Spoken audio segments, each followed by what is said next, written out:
Jesień 2022. Sahara, Rayleigh, a my w tym momencie znajdujemy się w Afryce, a konkretnie, moi kochani, znajdujemy się w Maroko. I może to nie wygląda, ale to jest jesienna runda Maroko. Dzisiaj, tutaj, gdzie teraz się znajdujemy, czyli w Agadirze, 34 stopnie. Moi kochani, rozsiądźcie się wygodnie na fotelu, na kanapie czy na tronie. Gdziekolwiek teraz siedzicie, podgłośnijcie swój telefon, tablet czy telewizor. Moi kochani, czeka was naprawdę dość długi film, ale dość długi film pełen zajebistych akcji. Skąd ja to mogę wiedzieć? Ano, moi kochani, znajdujemy się tutaj już po raz trzeci. I doskonale wiem, że takie wyjazdy kończą się zajebistymi akcjami, które po prostu na ich przedstawienie potrzebują czasu. My w tym momencie zaczynamy film. Zaczynamy film, który dotyczy Mavericków, quadów oraz crossów. Myślę, moi kochani, że się wam spodoba, a my znajdujemy się tutaj 4 dni po moich urodzinach. I teraz odpowiedz mi, ty, co tam siedzisz, ty? No, ty, co się gapisz teraz tam, no ty. Subskrybujesz kanał? Jak nie subskrybujesz, to zakładasz teraz konto i subskrybujesz, bo miałem 4 dni temu urodziny, ja chcę to na urodziny, nie? No, jak się rozumiemy, to myślę, że teraz dla was może wlecieć intro.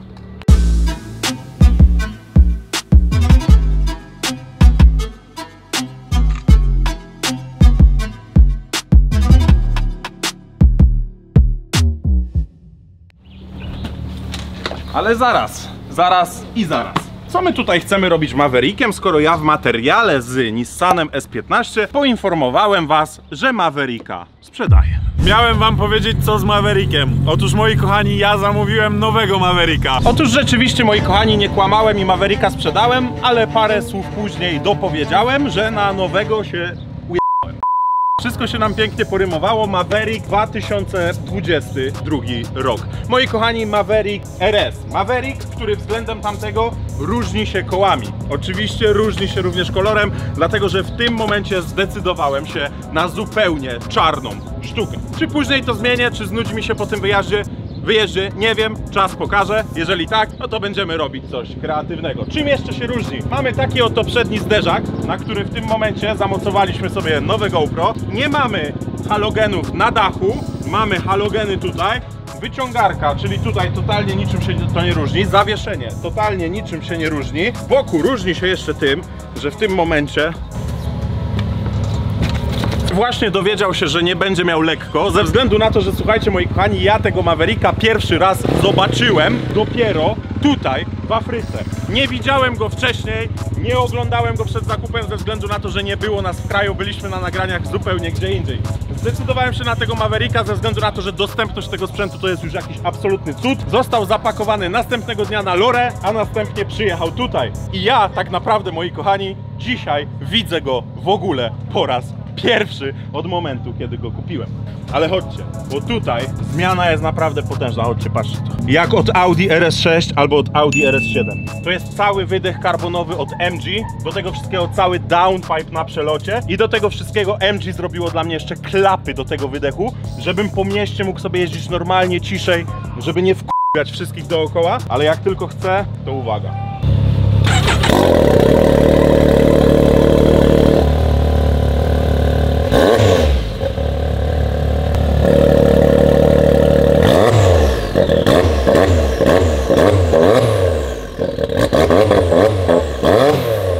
No i co? Różni się względem tamtego? No, moi kochani, teraz to kurwa gada po męsku.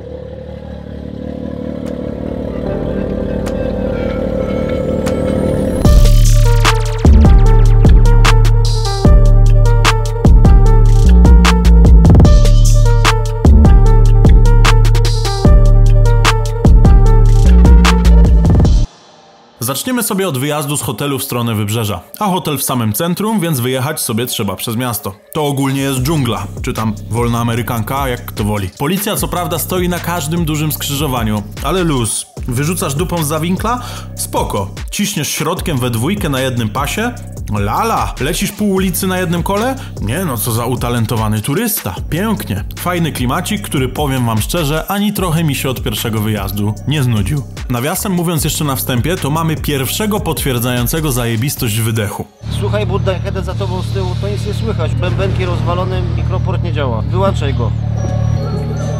Fajny fragmencik, który kończy etap miasta. Dosłownie kończy. Zjeżdżając z wąskiej asfaltowej drogi, nagle zaczyna się piach. Halo, DJ tego odcinka, proszę tutaj dać jakiś afrykańsko-arabski bicik.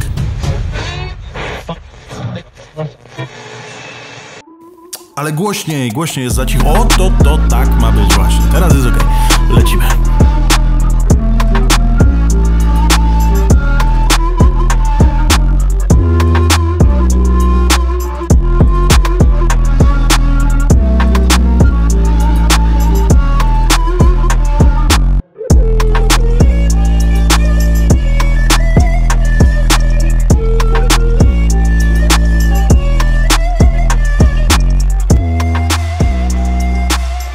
Zwolnijmy trochę, film muszę wstawić. No poważnie, film muszę wstawić.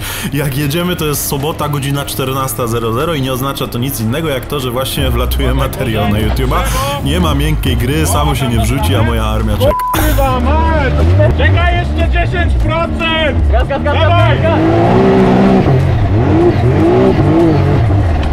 Kurwa, wielbłąd! Dobra, dodało się. Monsieur, jak na niego usiąść? How to sit? O pierdolisz! Jak tu jest wysoko, kurde. Kurwa, jest wysoko, nie? No jest kurwa wysoko. Ej, mordy, po pierwsze jestem pierwszy raz na wielbłądzie. No i kurwa, powiem wam, że tu jest wysoko, nie? Let's drive. O kurwa, ale to zapierdala. To jest kurwa piękne. Oh my god! Wow! Where are we going, my friend? Oh, Sahara. Aha, mówi, że idziemy dookoła Sahary, no jest. Widzicie? Raz siedzę w Pagani, raz w Bugatti. What's his name? Neymar. A raz jadę na Neymarze, kur... No i lala. Co tam się panowie dzieje? Wszystko jest okej. Ogólnie padła informacja, że pierdolnęła skrzynia. Ja mówię, pierwszy raz od 3 Afryk jest jakaś awaria sprzętu, która nie jest spowodowana zawodnikiem, tylko tym, że sprzęt się poddał. To tylko pasek pierdol. Wystarczy wymienić pasek, 10 minut roboty, to się właśnie teraz dzieje w tle i lecimy dalej. A ja w tym momencie pokażę wam coś fajnego. Patrzcie, tego nie było w poprzednim Mavericku i to się wam spodoba. Mamy tutaj taki cyk, dzingiel, widać go? Cyk. Chodźcie na drugą stronę. Cyk. Cyk. Zapraszam tutaj. Cyk. I w nowym dachu grającym, w nowym Mavericku mamy estradówkę. Głośnik stawiamy do pionu, gramy imprezę dla wszystkich tutaj zgromadzonych. Się wjeżdża, dojebana łapa, duża klata, się jeszcze nie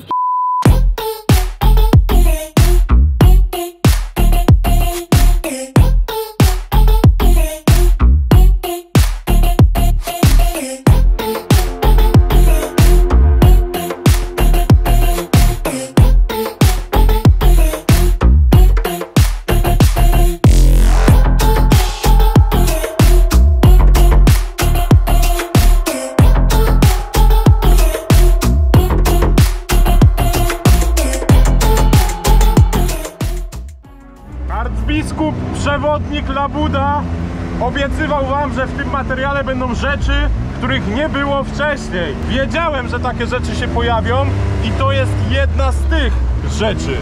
Zobaczcie to, co my teraz widzimy. To jest gigantyczne, wyżłobione przez wodę koryto, przez które na chwilę obecną można przejechać.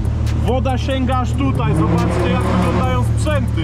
Jakie to jest gigantyczne! Jason, weźmy FPV-kę, rozpędźmy się taką bombą Maverickiem i kurwa dawaj tą FPV-ką przez ten tunel.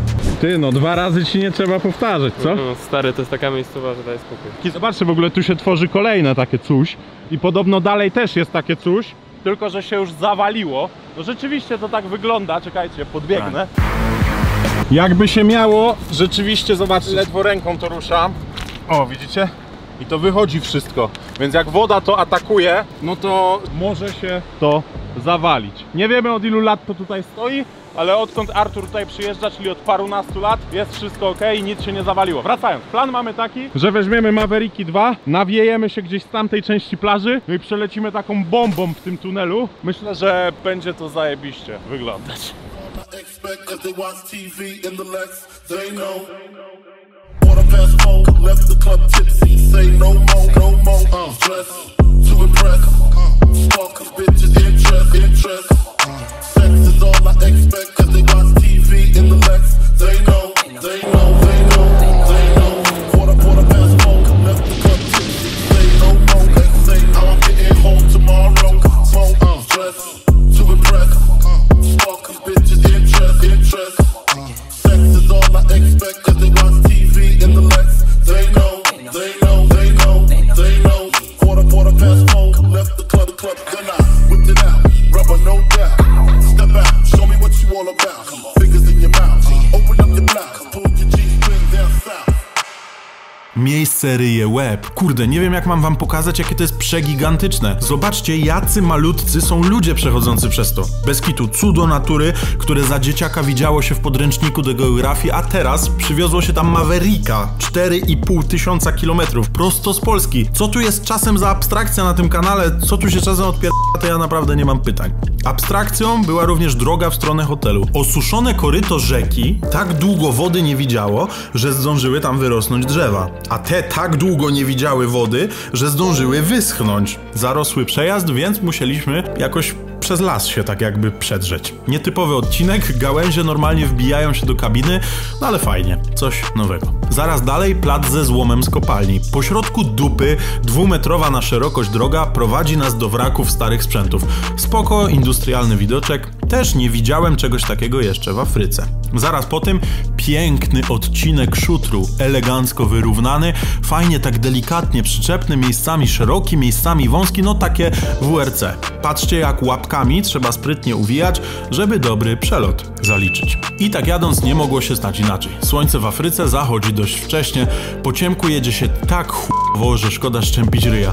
Normalnie jakbyś we mgle jechał. Masz lampy źle, nie masz lamp też źle. Jedziesz szybko to źle, wolno to znowu zasypiasz, no nie dogodzisz. Na szczęście to było ostatnie pół godziny traka. Meldujemy obecność w hotelu, właścicielka normalnie z gwizdkiem popierdala i nas ustawia po parkingu.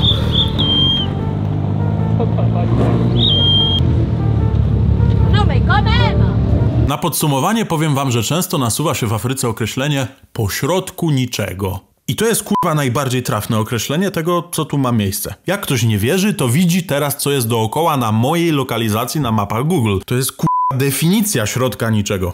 Amen. Dzień dobry. Bardzo często pojawiające się pytanie od moich znajomych, którzy wiedzą, że jeździmy do Afryki, jest to, w jakich my hotelach sypiamy. Tutaj macie taki standardowy hotel, w którym śpimy i powiem wam szczerze, że jest bardzo dobrze, jak na to, że tak jak sami widzieliście, znajdujemy się, podkreślam, pośrodku niczego. Wygląda to tak, że się wbijasz, jest jakiś dywanik, jest łóżko, miejsce, w którym możesz sobie odłożyć bagaże, chodźcie dalej. MTV Creeps My House.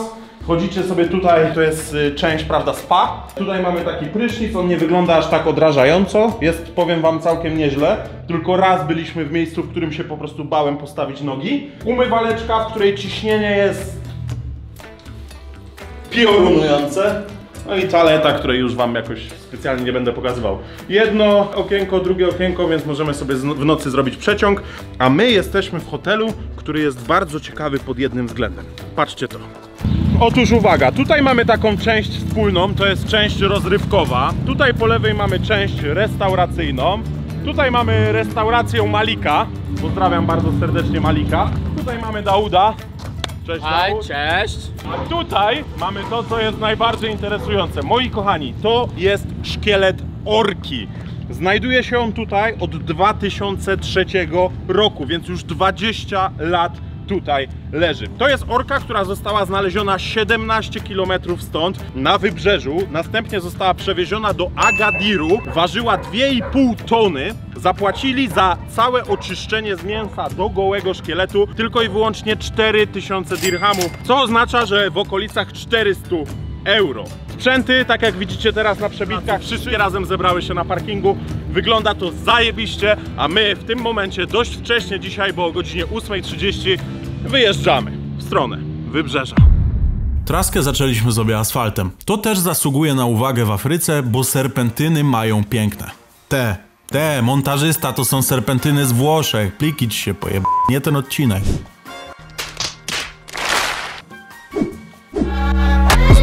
O, To są marokańskie serpentyny. No, teraz dobrze. Następny etap to coś, co na pozór może być nudne, ale w rzeczywistości jest petarda odcinkiem. 70 km plażą. Szerokość jakieś 80 do 100 metrów. Równo, w zasadzie cały czas na pełnym bucie. Nie ma pyłu, bo co wieczór jest tam przypływ, piasek więc nie schnie, no a więc można jeździć blisko siebie. No zresztą widzicie to teraz na ekranie. Cały odcinek pokonujesz w jakieś 30 minut, jadąc z prędkością 130-140 km na godzinę. Fajną ciekawostkę udało się nam nagrać. Panie montażysta, weź teraz wrzuć ten klip, jak szybki dron przy 140 bije w tył Mavericka. Właśnie ten dokładnie. Piękne ujęcie, które fajnie pokazuje moc takiego p***nięcia. Zobaczcie, że od momentu uderzenia do zatrzymania się drona mija dobre parę sekund, a w chwili dotknięcia Mavericka silniki zostały wyłączone. Gdyby tak wlecieć w stojącą osobę, to mam wrażenie, że jest dziura na wylot. Ale odejdźmy od tych czarnych scenariuszy. Plażą dojechaliśmy na olbrzymie Wydmy. A tam zawsze zabawa jest co najmniej dobra.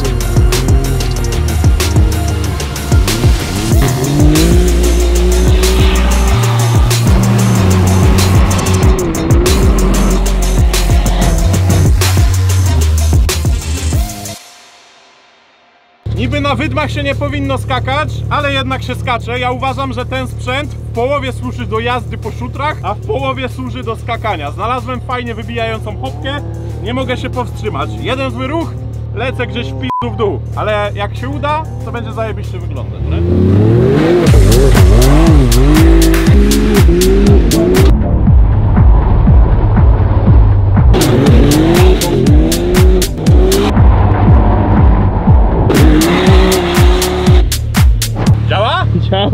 Działa? O. No to petarda, tak ma być, kurwa. To jest sprzęt latający, nie tylko jeżdżący. Dobrze? A weź ty skocz. Zmarują mnie trzeba 2 razy.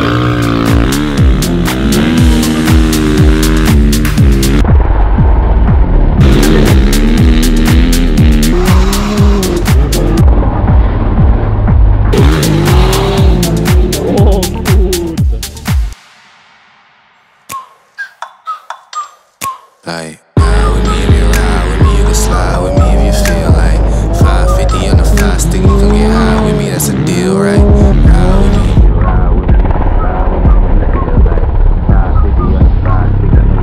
with me, that's a deal, right? That's a deal, right? That's a bet, right? That's a bet, right? That's a deal, right? That's a deal, right? That's a bet, right? That's a deal, right? That's a deal, right? That's a bet, right? That's a deal, right? That's a deal, right? Co ty, coś się hajcy? Gdzie jest gaśnica? Na razie się wydech hajcy. Dobra, na wszelki wypadek odpinamy gaśnicę, nie? Nie, wydech dotyka plastiku. Tak się rozszerzył od gorąca, że aż styka z plastikiem, widzisz? A ja już czuję ten zapach i mówię, coś się dzieje. Widziałeś, co tu się odpierdolło? Ja tam przelatywałem po kurwa 5-7 metra, my tam musimy wrócić. Patrzcie, wydech się tak rozszerzył od gorąca. Pierwszy raz miałem też taką temperaturę w Mavericku, nie? Ale wydech się tak rozszerzył od... O kurwa, jakie gorące. Że styka się z plastikiem, bo po prostu poszedł na szerokość, no nie? I ten gorący karbon, który jest tutaj, to jest aż miękki od gorąca. O kurwa, przysmażyło mi rękawiczkę.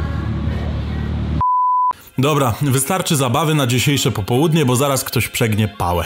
Jedziemy w stronę hotelu, Arturowi poszła opona, szybki serwisik, piękny zachód słońca, piękne widoki, ble ble ble ble ble. Nie przeciągajmy. Jest poniedziałek rano, jest wschód słońca. Przemo spać nie może, więc udaje się na pobliskie ruiny zamku. Kiedyś piękna posiadłość, a teraz nic innego jak tor dla drona FPV. Podobno gruby przelot miał tam miejsce. Oceńmy to więc.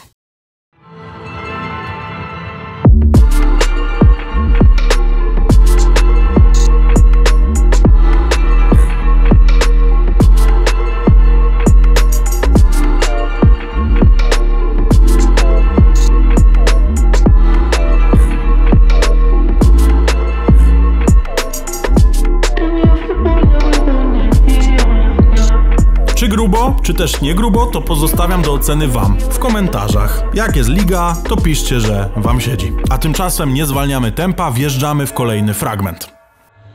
Dzień kolejny i dzień, który zapowiada się, moi kochani, ciężko. Po pierwsze, dzisiaj do przejechania 290 km offroadem. Po drugie, ta noc, która właśnie minęła, była bardzo ciężka. To jest fajna ciekawostka. Znajdujemy się na chwilę obecną w najbardziej tubylskim hotelu. W najbardziej na odludziu, w najbardziej hotelu, który nie ma nic wspólnego z cywilizacją. W hotelu, w którym woda pod prysznicem jest słona, w którym prąd leci z agregatu i jest wyłączany na noc. W hotelu, w którym ilość komarów to jest jakiś absolutny kosmos. Ale takie są tego uroki, taki jest tego wszystkiego klimat i nie ma co narzekać. Natomiast dzisiaj te 290 km offroadem będziemy, moi kochani, jechać do hotelu, który jest skrajnie odwrotnie, jak najbardziej cywilizowany i gwarantuję wam, że jak zobaczycie, że takie hotele są w Maroko, no to po prostu nie uwierzycie. Dodatkowo noc była ciężka pod tym względem, że ja się troszeczkę rozchorowałem. Strasznie boli mnie gardło, strasznie boli mnie bok głowy, strasznie bolą mnie uszy tak wewnątrz, no i do tego wszystkiego nie mogłem spać, spałem dzisiaj tylko i wyłącznie 3 godziny. Była opcja, żeby dzisiaj pojechać 150 km asfaltem i skrócić tego traka z 290 na 150 asfaltem, więc pewnie w 1,5 godziny byłbym w hotelu. Ale chcę zobaczyć, jak mój organizm będzie się miał do tego, że chyba coś mnie rozbiera i zaczynam się rozchorowywać, do tego, że muszę się ekstremalnie rozgrzać, bo dzisiaj 34 stopnie, a na pustyni podejrzewam, że 40+. Bez zbędnego przeciągania, zostawcie łapeczkę w górę, subskrypcję na tym kanale, jeżeli jeszcze tego nie robicie, a my zaczynamy. Godzina 9 rano, zobaczymy, o której dojedziemy i co będzie nas czekać na trasie.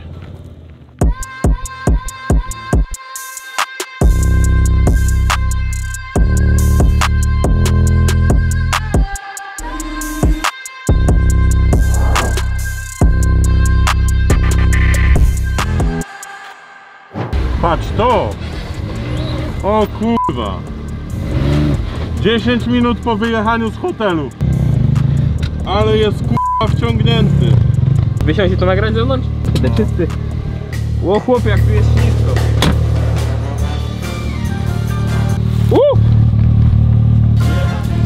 Czekaj, majster. Ej, nie wyjdę do ciebie. Proszę. Jestem!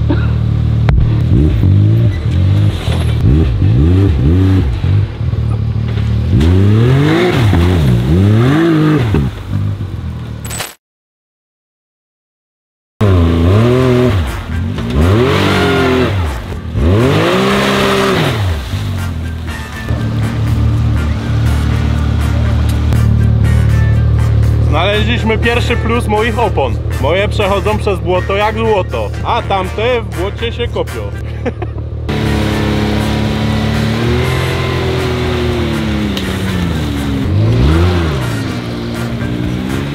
Mission complete, ale powiem wam, że ciężko opisać przez YouTube'a, jak bardzo tutaj jebie. Jak szalone, kur... Nie wiem, czy to nie jest rzeczka ścieków z naszego hotelu. Trochę tak to wygląda. To jest kurwa bankowo system kanalizacji z naszego hotelu. Patrzcie to, kurwa. Jak teraz jecie, to przepraszam, nie? Kurwa, że on w tym cały zamóg, to ja p***dolę. Jadą miejscowi i się śmieją, co oni się w szambie kąpią. Tired of seeing them prison walls, glad that I made it over.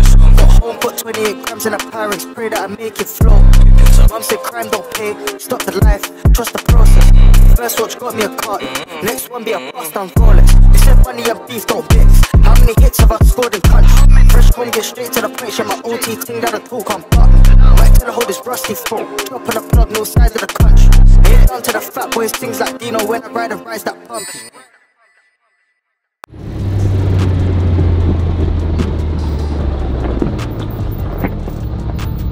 Co się stało, Marunia? Jadę już 30 km za wami na kartę. Czyli nie masz tutaj zapasówki. I co teraz? Trzeba go załadować na dach. No powiem wam, że takiej operacji jeszcze nie widziałem. A ile do najbliższego miasta? Nie ma najbliższego miasta. Jakie to jest niesamowite, że to jest w linii prostej ile? Z 20 km od tego, co nam brakło paliwa? To na pierwszej serii materiałów z Maroko nam brakło paliwa, co się skończył pierwszy odcinek i to było dokładnie tutaj. Tam już był zmrok, jechaliśmy na linkach ciągnięci, a w tamtą stronę wtedy jechaliśmy w przeciwnym kierunku. 20 km to jest miejsce, w którym się zorientowaliśmy, że będzie z paliwem. Miał jechać z nami Maverick, który miał na grzbiecie koło Maruni, ale Maverick pojechał odeskortować innego Mavericka, w którym się złamał wahacz. I jak się złamał wahacz, to tamten z nim pojechał, zabierając koło Maruni. Maruni było koło. Teraz albo ładujemy tu na grzbiet innego Mavericka, to będzie śmieszne, albo Marunia musi do najbliższego miasta pojechać na kołach. 160 km jest do najbliższego miasta. A few moments later. Marunia jedzie na dętce. Mówi tak, cytuję: ile dojadę, tyle dojadę. Najwyżej będziemy rozkręcać motocykl. No to dobra.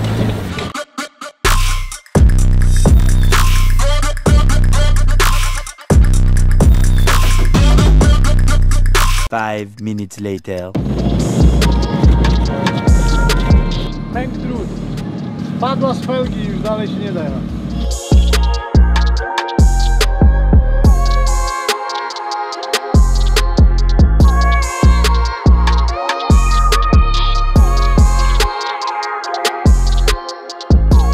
On ma taki spoiler nowoczesny, mało tego wszystkiego nie należy do najtańszych, bo taki KTM-ik to trochę kosztuje. A dociążenie z tyłu ma całkiem niezłe, bo zobaczcie, jak u mnie teraz wyglądają stabilizatory z tyłu. I dla porównania macie, jak teraz wyglądają stabilizatory u Artura. Powiem wam, że chyba skakania z tego dzisiaj nie będzie. Ciekawe, jaką będziemy mieli prędkość przelotową i na którą będziemy w hotelu.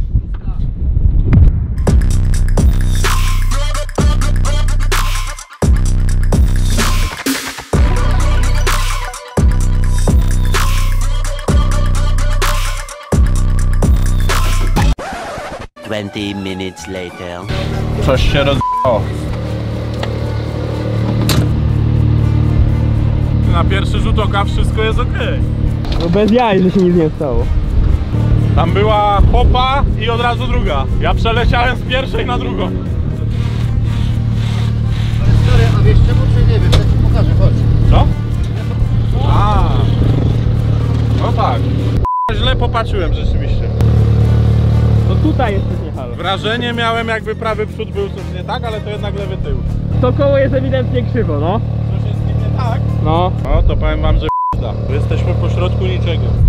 Taka sytuacja była, Dwutlenek węgla, taka sytuacja, nie? że była hopa i 10 metrów za tą hopą była druga hopa. I wyleciałem na tej hopie i to chyba domyślnie było zrobione tak, żeby wylądować i jeszcze polecieć tą drugą, a ja doleciałem z tej pierwszej na drugą. Pierdolę, no. Powiem wam, że na pewno jest coś nie tak, no. Macie wyciągarkę? Masz. Chodź go złapiemy, postawimy go, no i spróbujemy to wyprostować, ile się da, no. No, trzeba wymienić wahacz i będzie git. Ale wahacz mamy jakieś 130 km stąd, także musi jechać na złamanym wahaczu. Nie patrz. Dobrze robi, dobrze. Dobrze robią. Dobrze, wszystko jest w porządku. I tu przypierdol, tu. Pięknie, jeszcze. Pięknie. O, kręgosłup mi strzelił. Chodź zmierzyłem o zbieżność na sznurek. Prawie dobrze.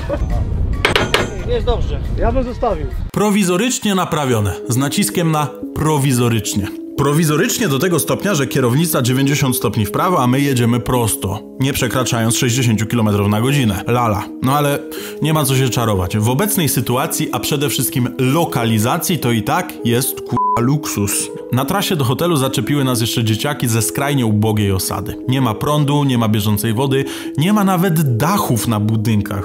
Dostały od nas kredki, bloki rysunkowe, no i ogólnie trochę zabawek. Tuż obok zaczepili nas natomiast dorośli tubylcy. Chcieli się zamienić. Ich Defender za KTM-ę, którą wieziemy na dachu. Z bólem serca musieliśmy jednak odmówić. Stan iście kolekcjonerski, zobaczcie, ta tapicerka, kierownica, wykończenie zarówno wnętrza, jak i karoserii. No cóż mam powiedzieć, jakby to ująć jednym słowem, to było coś niespotykanego. Wjazd do hotelu też jakaś abstrakcja. Szerokość drogi, jakby się o homologację F1 starali. Nowy asfalcik, ruchu zero. Aż się prosi, żeby tam driftowóz przywieźć. Może następnym razem? Jest moment do zachodu słońca. 11 godzin w trasie. 300 km za nami. Dojechaliśmy. Pamiętacie, jak na samym początku tego dnia mówiłem, że się w pytę źle czuję i że chcę sobie pojechać całą trasę, żeby zobaczyć, jak mój organizm będzie się miał na takie coś. Mój organizm mówi, że ma w chuj takie coś. Jezus Maria. Powiem wam szczerze, że jeszcze nigdy w takim stanie do was na kanale nie mówiłem. Mam wrażenie, że zaraz zemdleję. Albo jakoś kurwa jeszcze gorzej coś się stanie. W każdym razie ostatnie 100 km. Tak mnie już głowa boli, uszy tutaj. Nie mogę przełknąć śliny w gardle. Coraz gorzej jest. Ale chcę wam pokazać hotel jeszcze, w którym jesteśmy. Jest już zachód słońca, zbliża się godzina 19, ale mówiłem wam, że chcę wam go porównać z tamtym. I teraz jeszcze na -10 poziomie energii zrobię to. Powiem wam, że jak staram się zawsze na kanale, wiecie, być żywy, energiczny i tak dalej, żeby po prostu nie okazywać, że tam czasem jestem zmęczony czy coś, tak kurwa. No tak to jeszcze nie było, nie? Pierwszy symbol luksusu, a mianowicie najlepsze auto, jakie do tej pory widziałem w swojej kadencji, tutaj w Afryce podczas 3 wyjazdów. Chodzimy sobie dalej, patrzcie, normalnie szklane drzwi. Patrzcie, dywan. Wielkie lobby. Chodźcie, chodźcie, bo to jest kurwa niewiarygodne, nie? Zobaczcie tu. Palemki, drinki, schody, patrzcie, normalnie kamienne, eleganckie. No ja tu się czuję jak na 5-gwiazdkowym w Turcji. All inclusive. Normalnie infrastruktura taka, wiecie. Wszędzie sześciany. Widzicie? O, tutaj balkony, normalnie takie sześciany. O ale kusi. No nie wiem, czy pozostali goście chcą, żebyś nie jebał teraz do wody w takim stanie. Dobra, nie róbmy tego dla innych gości. Chociaż nie wiem, czy nie jesteśmy sami w tym hotelu. Jako tako odespane, ale już w nocy czułem, że idzie to w bardzo złym kierunku. 38 stopni na termometrze, ból gardła i uszu. Rano jeden z uczestników wyjazdu, który jest lekarzem, mówi bez zawahania: angina ropna. Angino ropna, ty suko, że też nie miałaś się kiedy do mnie dokleić, tylko po środku braku jakiejkolwiek cywilizacji, po środku Maroko, gdzie nie ma mowy o żadnej pomocy medycznej. Moi kochani, chcę wam coś wyjaśnić. To, że mnie gardło cały czas boli, to, że mam migdałek napuchnięty do takich rozmiarów i to, że dziura, przez którą się oddycha, je i pije, jest dosłownie teraz taka, to jest nic. Najgorsze przy tym wszystkim jest to, że tu jest, moi kochani, 35-40 stopni i żeby się nie odwodnić, trzeba bardzo dużo pić, żeby mieć siłę, trzeba po prostu dużo jeść, a ja nie mogę ani przełykać picia, ani przełykać jedzenia i w efekcie każde takie przełknięcie łyka wody, której powinienem pić tutaj lekko ze 2,5-3,5 litra dziennie, jest dla mnie po prostu jakbym przełykał żyletki albo gwoździe. I o to w tym wszystkim chodzi. Oprócz tego cały się pocę. Na chwilę obecną mam 37,8, ale wziąłem antybiotyk. Czy będzie lepiej? Mam nadzieję, że tak. Pierwszy raz w historii tego kanału będę dla was dalszą część filmu prowadził chory i na antybiotyku. I powiem wam szczerze, dzisiaj rano, kiedy usłyszałem, że jestem chory, właśnie przemyślałem to. Ja już 3 lata dla was prawie robię ten kanał. I tak to wszystko jest mega szczęście w nieszczęściu, bo pierwszy raz na takim grubym wyjeździe pochorowałem się tak, że gdybym był w domu, to bym po prostu z niego teraz nie wychodził. Ale lecimy z filmem dalej. Teraz jedziemy w bardzo, bardzo fajne miejsce, które jest warte pokazania i wyjebane w tą anginę. Robimy materiał dalej. Yeah, I gotta keep it trendy on my soul. I'm the most selfish person that I know. Here we go, down the rabbit hole. Got a couple carrots round my neck. Self-respect, when you out of line, you put yourself in check. They don't hear me, they don't hear me though. Cycles going round and round and round like a merry-go. Stand for truth, or fall for any old scenario. That's why I keep my circle smaller than a Cheerio. Cause it's the company you keep. Stay woke, please don't get caught sleep. I to jest to miejsce, które chciałem wam jeszcze pokazać. To jest to miejsce, którego jeszcze ani razu nie odwiedziliśmy podczas naszych pobytów w Maroko. I to jest miejsce nie z tej ziemi dosłownie. 1984 rok, czyli dokładnie 38 lat temu, to miejsce pomalował tak belgijski artysta. Nie wiem, miał jakąś odklejkę, stwierdził, że jak pomaluje skały na niebiesko, to złączy on to, co stworzył Pan Bóg, czyli niebo, z tym, co stworzył człowiek, czyli dzieło sztuki na ziemi. Taką miał wizję. Przez te 38 lat ta farba nieco wyblekła od słońca oraz od opadów deszczu, które tutaj co jakiś czas są. Ale wciąż, powiem wam szczerze, że wygląda to wszystko zajebiście. Naprawdę wygląda to jak nie z tej ziemi. Jest to nie lada atrakcja turystyczna tutaj, bo wszyscy, którzy tutaj są, o tym gadają, ale powiem wam szczerze, że na samych tych kamieniach jest pusto. Ze względu na to, że to miasteczko, które znajduje się tutaj najbliżej, po prostu niewiele ma do zaoferowania turystom. W związku z czym to miejsce jest opustoszałe, można sobie normalnie tutaj jeździć Maverickiem, cyknąć fajne foty i zobaczcie, bo mam jeszcze jedną ciekawostkę, a mianowicie tu, podjedziemy tam. Wydaje mi się, że to jest też taki pomalowany na niebiesko basen. Ja czuję, jakbym gadał, jakbym miał winogrono w przełyku. Patrzcie. No i o co tutaj chodzi?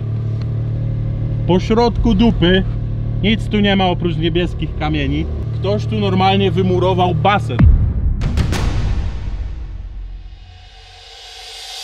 Przejechaliśmy sobie kilka skałek obok i patrzcie, jak stoi na przykład tutaj jeden kanam, drugi kanam Maverick, trzeci, czwarty, patrzcie, tam piąty, Outlander i Renegade'cik jeszcze na to wszystko. Ładnie tu? Super. Nie no, naprawdę grubo to wygląda, patrzcie, odsunę się trochę dalej. I teraz, ja pierdzielę. Wygląda to, jakbyśmy byli na jakiejś innej planecie, nie? Grubo. Czaicie, że na wymalowanie tego poszło 19 ton farby? Nie ma nigdzie info, ile osób to malowało, ani ile im to czasu zajęło, ale w ogóle what the fuck, co za jazda na bani, że malujesz taki obszar tak obok, chcesz połączyć dzieło Boga ze swoim. Co tu się dzieje? No mniejsza. Niech każdy zażywa, co lubi. Mam dla was coś fajnego, bo komentarze, jak wstawiam point of view z kamery na głowie podczas jazdy, aż płoną, żeby było tego więcej. Arturo mówi, że na traku przed nami bardzo fajny fragment, na którym można lecieć pełną dzidą. Mamy w związku z tym GoPro z przodu, teraz GoPro na kasku, teraz i GoPro z tyłu, które będzie pokazywało, jak pracuje sprężyna. Start engine, napęd oczywiście na 2 tylne koła, tryb sportowy, przetrzemy sobie elegancko i co? Ja gotowy. Zacznijmy sobie mocno delikatnie. Przejazd przez okoliczną wioskę, dzieciaki wychodzą z domów, żeby tylko pomachać i zobaczyć Mavericki. Teraz zrobimy sobie tak, że na główny luk dam wam kamerę z mojego kasku. Po bokach damy kamerę 1, czyli kamera z przodu, oraz kamerę numer 2, pokazującą zawias. Umówmy się tak, że jak na tamtych nie będzie już nic widać przez pył, to je zdejmujemy z anteny, a tą na głowie będę po prostu na bieżąco przecierał. Jak pewnie już widzicie, prędkość przelotowa jest całkiem dobra. Nawierzchnia jest ciekawa. Jedziesz powoli, równa się nie masz trakcji. Jedziesz bombą, równa się opona wjeżdża głęboko w piach, ryje i pojawia się trakcja. Także o smyraniu gazu nie ma mowy. Napęd oczywiście w takiej sytuacji to tył napęd. Na wyjściach z winkla trzeba nadrzucać dupskiem bez ryzyka wyjechania przodem, no bo jeżeli wyjedziemy przodem, to właśnie wtedy witamy się z drzewem. Ogólnie mógłbym wam tutaj opowiadać do jutra o tym, jak się jeździ i jak bardzo ten zawias radzi sobie z takim WRC.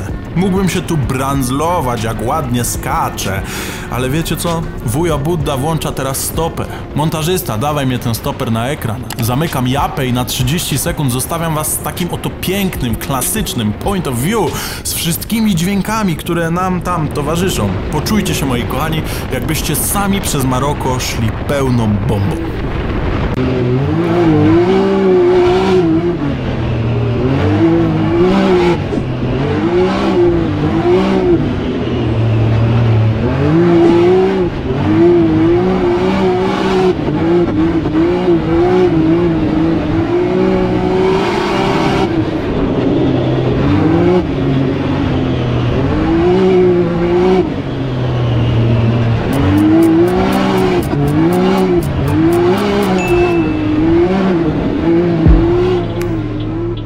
Jeszcze na powrocie do hotelu. Tyle co na asfalt wjechaliśmy, to jakiś chłop za nami gniecie autem. Motor prawie z ramy wypierdolił 7000 obrotów, żeby nadgonić. Podjarany, na głowie czapka z ziółkiem. Afrykański Akrapowicz z tyłu. Widać, że to jakiś fanatyk. Wygląda na to, że to chyba jakiś lokalny tuner. Kolejne, trzecie już w naszym wykonaniu Maroko, moi kochani, dobiega końca, a sprzęty, tak jak widzicie w tym momencie na przebitkach, zostały załadowane w taki sam sposób, w jaki znalazły się tutaj. Przed nimi teraz równy tydzień drogi, aby wrócić do Polski. Przed nami zaledwie kilka godzin, za 3 dokładnie godziny wsiadamy do samolotu, a za 5 godzin jesteśmy w Polsce. Moi kochani, zapraszam was do mojego Instagrama, na mojego Instagrama was zapraszam, a nie do mojego Instagrama. Nazwa u góry. Wpadajcie tam, jeżeli chcecie więcej kontentu związanego na przykład z takimi rzeczami, związanego z motoryzacją i wszystkim, co dla was realizujemy. Dziękuję, jeżeli dotrwałeś tutaj do samego końca. Zostaw łapeczkę w górę, jeżeli ten materiał ci się podobał. Jeżeli jeszcze tego nie robisz, to subskrybuj kanał. No i ode mnie to tyle. Coś tu strasznie śmierdzi. Psia karma jakby. Kurde, powiedziałbym, że trup, a nie psia karma. Czym ty psa karmisz? Fu! Dobra. O, miłego weekendu, nara. O jak je. Stary, czym ty karmisz psa, jak to jest psia karma? Jezu.